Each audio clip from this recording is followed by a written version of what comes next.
আমি নির্বাচন করব, এটা স্পষ্টভাবেই বলা যায়, কিন্তু কোথায় করব, কোন দল থেকে করব, সেটা পরবর্তী ডিসকাশন। আমরা এখন একটা পর্যায়ে আছি, পরের পর্যায়ে সেটা সবার সামনে আসবে। আর অন্য যে বিষয়ে প্রশ্ন করলেন সে বিষয়ে আমার কোনো কিছু বলার এখতিয়ার নেই, সেটা আমাদের মাননীয় প্রধান উপদেষ্টার কার্যালয় থেকে আপনাদেরকে যথাসময়ে জানিয়ে দেওয়া হবে। এ বিষয়ে আমার কোনো কিছু বলার অনুমতি নেই, এটা মাননীয় প্রধান উপদেষ্টার দপ্তর থেকে আপনাদেরকে জানিয়ে দেওয়া হবে। মাননীয় প্রধান উপদেষ্টার প্রেস উইং থেকে আপনাদেরকে জানিয়ে দেওয়া হবে। সোশ্যাল মিডিয়ায় আমি পোস্ট করে জানিয়েছিলাম সে সময় যে দুদককে আমি অনুরোধ করেছিলাম এই বিষয়টি তদন্ত করার জন্য, এবং এটা আপনারাও কভার করেছিলেন।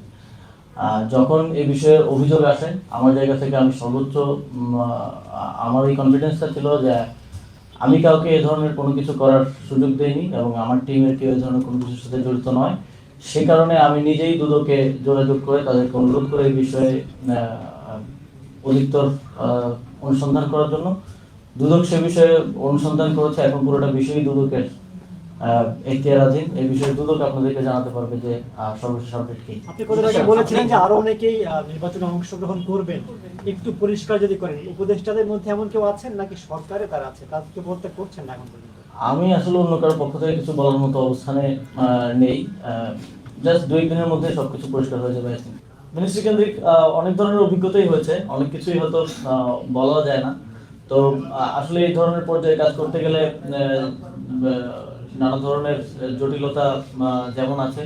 বিগত এই প্রায় 1.5 বছরে আমার মনে হয় যে আমি এর আগে আমার জীবনে প্রায় 25 বছরে যা শিখেছি তা এই 1.5 বছরেই তার থেকে অনেক বেশি শিখতে পেরেছি। এটা আমার জন্য একটা লার্নিং প্রসেস ছিল।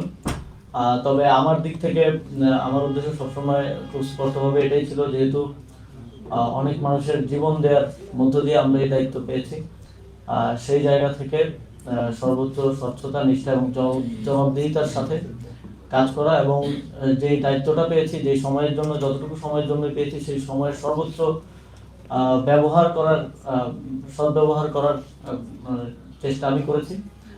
এবং আমার সাথে যারা আমার সহকর্মী ছিলেন তাদেরকেও অনেক সময় অফিস টাইমের বাইরেও অতিরিক্ত কাজ করতে হয়েছে, কারণ আপনারা দেখেছেন যে আমরা স্বাভাবিকভাবে অন্যান্য বিভিন্ন মন্ত্রণালয়ের থেকে অনেকাংশে অনেক বেশি উদ্যোগ গ্রহণ এবং বাস্তবায়ন করেছি। ফলে আমি আমার টিমকেও বিশেষভাবে আজকের দিনে ধন্যবাদ জানাতে চাই, এবং আপনাদেরকেও ধন্যবাদ জানাতে চাই। আপনারা সবসময় আমাদের কাজগুলোকে জনগণের সামনে উত্থাপন করতে সহযোগিতা করেছেন।